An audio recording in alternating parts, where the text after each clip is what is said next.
Hey guys, we're back at the garage. That's always how you start. Yeah, I know. We are mounting the radiator, or fixing the radiator before we mount it. Yes. To finalize the day we're gonna change the oil.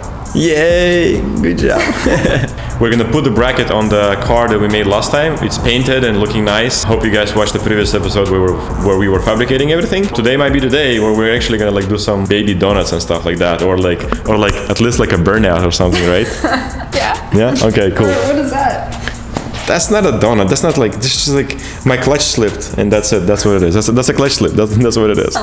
You just slipped, right? Yeah. We've all heard that. So first things first, we have a new coolant expansion tank. We have to put it over here and then mount this whole thing on the car.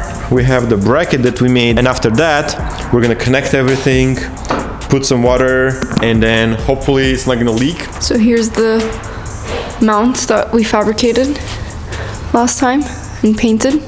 The lower bracket that we made is already there, and this is how it's gonna look underneath. Everything is painted. I just installed the reservoir. I usually put a little bit of motor oil and go around these fittings. It goes smooth in and then smooth out when you want to get it out. Cool. Next step, we're putting this thing over there, and then we have our bushings that I cut off some old radiator hose.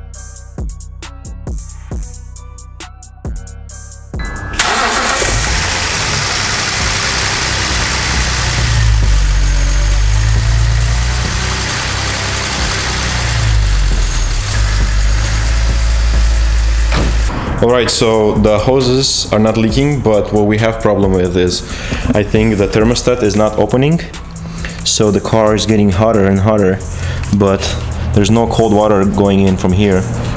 So I think this was damaged in the crash, and we have to replace it. We're trying to see if we have one in AutoZone or O'Reilly, something like that, and maybe we'll have to replace the thermostat, which actually is cool because we're gonna know that everything in the cooling system except the water pump has been replaced. Alright, so this is the final result on our radiator bracket, custom radiator bracket. Looks pretty good to me. We're waiting for thermostat, and this is how it looks here.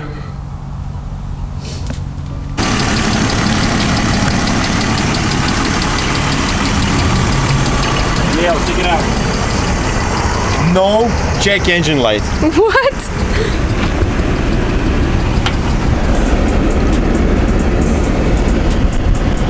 Which means it's smoke legal. Not legal.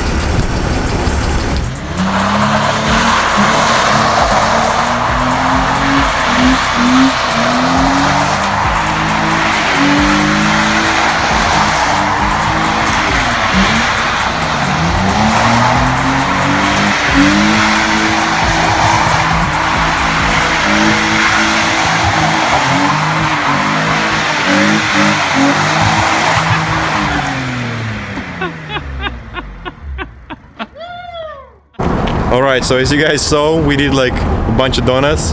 It's so much fun. You're just like sitting outside. It's kind of exactly what I expected. And now we're gonna let the car rest. We still need one O-ring over here because it leaks just a little bit. And put a fan. So there's definitely a long way to go. We're gonna start replacing parts and suspension, but before that we're gonna go and drift it. So Gail can actually start doing donuts. Gail. And did you like it? How was it? Yeah, that was a lot of fun. Because you have like a lot of experience being like in a fast drifts and not in like and whatnot. How was it like a slow convertible drift? It wasn't slow. It didn't feel slow inside the car at all. The only weird part was that there was a lot of gravel, and I felt like you were gonna slide out and like hit something. Yeah, I mean, no, it felt good. I could feel how the car was soft and like I was like catching traction and like losing traction.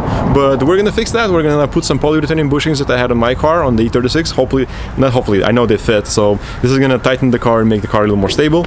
But yeah, follow along and you'll see this convertible beast become into like a drift machine. And you know what to do, right? If you want to like not miss a video about the Z4 and what we're gonna put on it, you gotta follow. Like